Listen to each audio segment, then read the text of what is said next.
와, 하우에 좀 요물을 tasheng haji nate na hawa mayam bohan maktada ikok no na khurum jari mayam ai ngasi jo mukbang gi video among pu dun laksare bako adu mayam ngasi gi mukbang ji gi kitang mangoi na nai kem gotang mayam da hajaram ge bako mayam adi kaino ai kanda mayam ai give away tawjarane ba give away ji ai ani tawne ba ani habadi YouTube ama Facebook ama sumaina ani thongna ani mak tawgane bako ma'am YouTube की कमायना give away की my process से कमाय तौबदगे है कांदा subscribe तौबोगदौबको हाइदि give away की Kanoje याउबी निंगबे सिनाउजिंगना subscribe तौबोगदौबा अदुगा comment अमुंगा तौबिरंगदौबा अदु अरगदि आइगी सिगी video जिदनिको आइन हजिक येन Makum जायजे सिगी video जिदा ओगदोइनि अतोपा वीडियो दा ओइजरवाय सिगी वीडियो जिदा कमेंट अमुमतंग तौसिनबिरमो सब्सक्राइब तौरगा अदुनि आइगी यूट्यूब की ओइनादि सुमानि यामना सिंपल ओइना तौजगे आइगी गिव अवे की केनोजे अदुगा first prize second prize third prize prize अहुम सुमाइना लैने बको first prize second prize third prize सुमाइना प्राइज अहुम जुम लैजगनी अदुगा आइगी फेसबुक के मु हाइजरागे बको फेसबुक सिना कमाय तौना कांदा क्वाइ फर्स्ट ता फॉलो तौबोगदौबा मैम फ्रेंड रिक्वेस्ट थाजन बिरकनोबको फॉलो तौसन बिरो फॉलो तौरो अदुई मतुंगदा वीडियो जे लाइक तौबिरो लाइक तौर मतुंगदा कमेंट तौबिरो कमेंट तौरगा अमुका शेयर अमुंगा तौबिरमोबको मी अमना video ngасai aige ji kisigi video je share ahum ahum tang haitare share ama nate share ahum ahum tang tौबिरमो aduga ai haiba Facebook की केनोजे दुने अदुगा Facebook की जो समानना first prize second prize third prize अदुमाइना prize अहुम लैजगने बको Facebook की जो गिव अवे जी को मैम अदु आई पैसा पाएगा तौजबदी नते मैम की नुवाइनबा मैम की केनि बिद्दा तौजबने हातारे को हादि मैम की जो खंदे आदेदना को सो मैम की जो नुवाइनबा मैम की केनो ओइनबा दसिनजबनी मैम अदुदी आई ngasi की जे चाबो जिनजन भाई केनो इंट्रो मसा तंग तौरगे बको सिज के केनो हाबदो मैम अदो इस लेरे बको येनेबा येन जी कोइलर कोइगी लोकेल नाय तारे केनो अदु दोनेबा मपु मोइना थोंजबनी द ग्रेवी लेरे ग्रेवी स लेरे को स मोरोक खरा सिकना बखराम लेरे अदुगा सिदा कोबी कोबी जे कोटना भाई तारे सोम कोनिंग बा सा मान यावनिंग को दो असिदा थबी के केम लेरे अदुगा तिलौ अमगा सिदा लेरे तिलौ जे खितंग केनो तौरे manungda udre tilo mos lere mamaldi ai ngasi ki je sabo jarage video nungai helage ko video nungai ni khanje mamaduga ai mark ta kanom ta kawme ai gi give away to da ba tarik se hoji august ni dra ko august lere september october gi tang tranga tranga date 15 natra 16 धाबदी I कितंग gap लेबनी ना आई हाइबगम दबा आई सोम थबक के केन तो बद कितंग gap लेनरगा जो fuck तागा जो आई याना Bassein दोनेबा date 15 नत्रगा 16 जे अनि जिदा सोयदन आई तौजरानी को अनि जि मनुंग आई आई न सोम अपडेट तौरानी हातारे नोंग मनिनी वालिंग दा सोम अपडेट तौरानी अदुगा मैम दाई केन तौसिन जरागे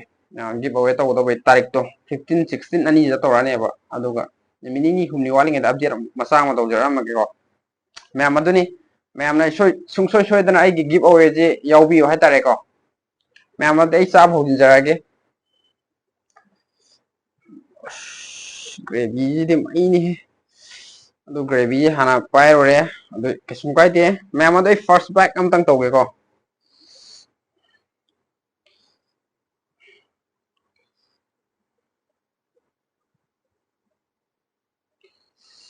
फर्स्ट बैक से कमाइन चिक्सिगे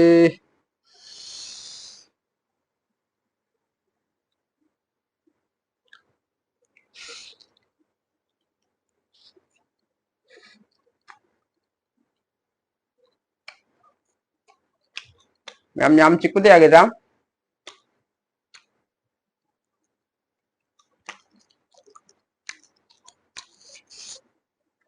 सूता हावरे है सिदी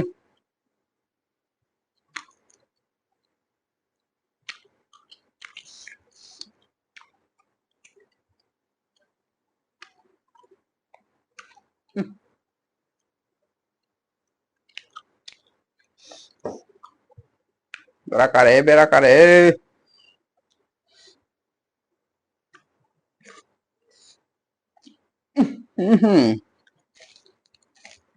Hai hai.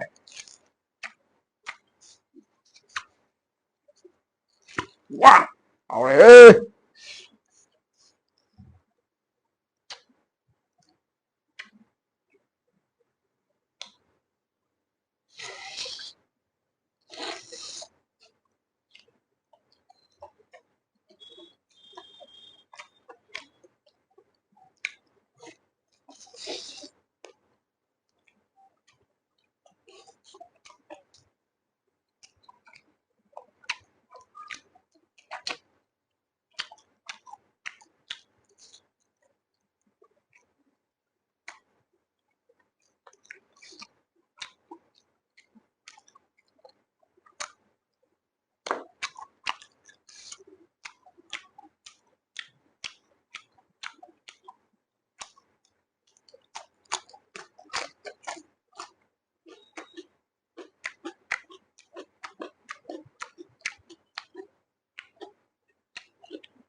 Hai con dễ wow chứ.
Mấy gì hả?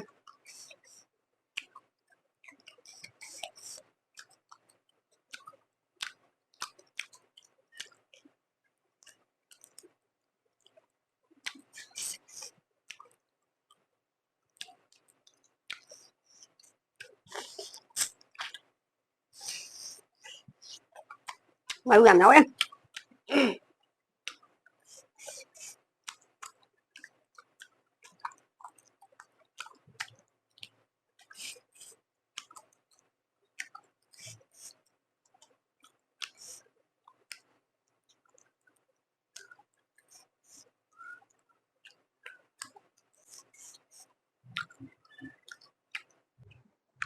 làm gì mất cái này mà rồi bây giờ sao em phải này mà hao cái hello của đi cái này làm thế nào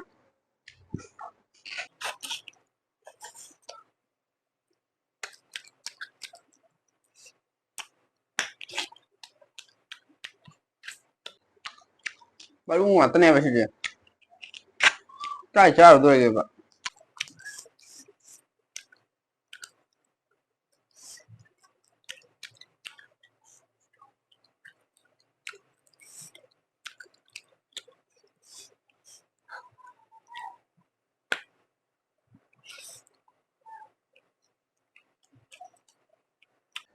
tahu ya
oh xin lỗi ya tanah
mày vậy không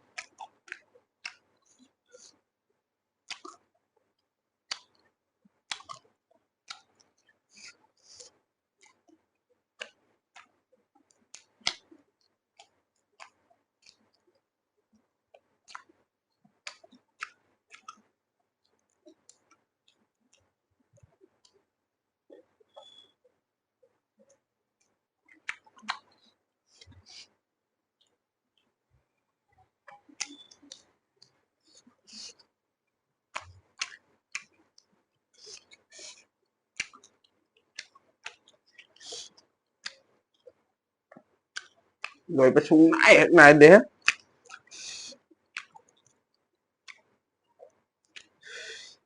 à,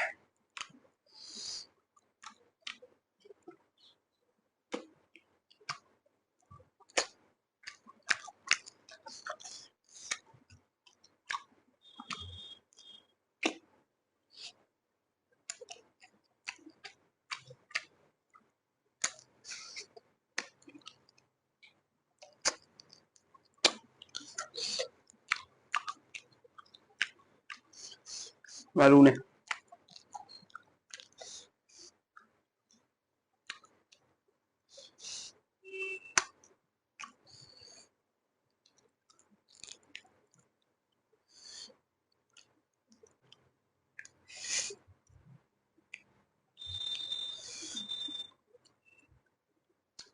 ꯃꯌꯥꯝꯁꯤ ꯃꯔꯨ ꯑꯣꯏꯔꯦꯀꯣ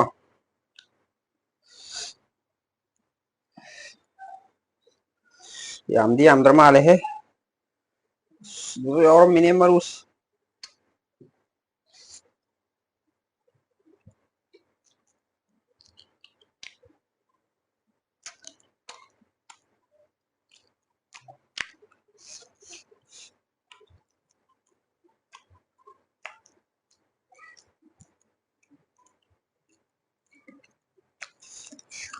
ꯋꯥ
ꯆꯥꯕ ꯂꯣꯏꯁꯤꯟꯖꯔꯦ